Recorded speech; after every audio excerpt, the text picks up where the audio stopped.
सत्संग जी बड़े प्रेम से कहना धन निरंकार जी। तो सत्संग जी आज की जो साखी है उसका शीर्षक है परमात्मा और किसान। तो सत्संग जी जो भी परमात्मा हमारे लिए करता है वह हमारे अच्छे के लिए ही करता है।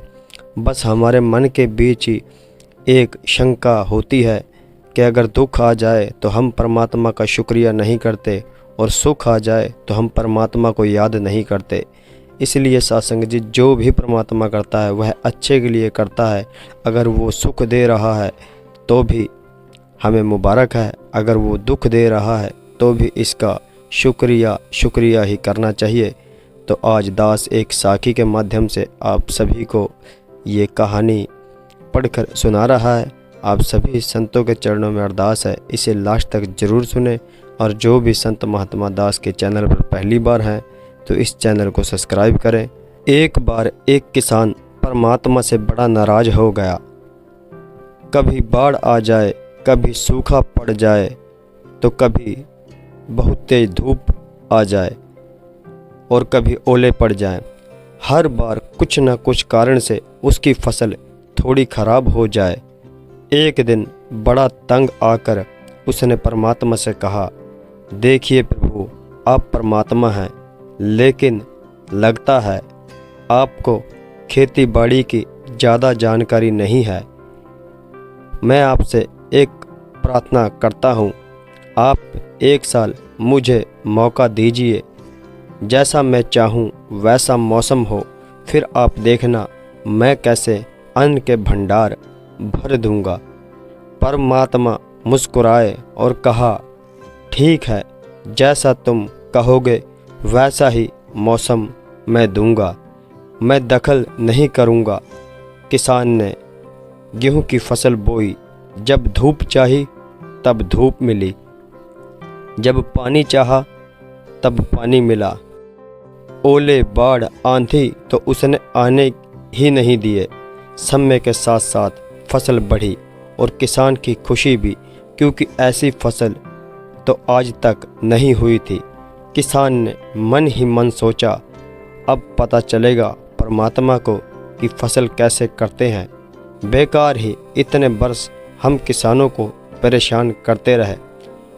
सत्संग जी फसल काटने का समय भी आया। किसान बड़े गर्व से फसल काटने लगा, लेकिन जैसे ही फसल काटने लगा एकदम से छाती पर हाथ रखकर बैठ गया। गेहूं की एक भी बाली के अंदर गेहूं नहीं थी, सारी बालियां अंदर से खाली थी। बड़ा दुखी होकर उसने परमात्मा से कहा, प्रभु ये क्या हो गया। तो सत्संग जी तब परमात्मा बोले, ये तो होना ही था। तुमने पौधे को संघर्ष करने का जरा भी मौका नहीं दिया। ना तेज धूप तपने दी, ना आंधी ओलों से जूझने दिया। उनको किसी प्रकार की चुनौती का एहसास जरा भी नहीं होने दिया। इसलिए सब पौधे खोखले रह गए। जब आंधी आती, तेज बारिश होती, ओले गिरते, तब पौधा अपने बल से ही खड़ा रहता है। वो अपना अस्तित्व बचाने को संघर्ष करता है और इस संघर्ष से जो बल पैदा होता है वही उसे शक्ति देता है, ऊर्जा देता है, उसकी जीवटता को उभराता है। सोने की कुंदन बनाने के लिए आग में तपने, हथौड़ी से पीटने, गलने जैसी चुनौतियों से गुजरना पड़ता है, उसे अनमोल बनाती है। उसी तरह जिंदगी में भी अगर संघर्ष हो, चुनौती ना हो तो आदमी खोखला ही रह जाता है, उसके अंदर कोई गुण नहीं आ पाता।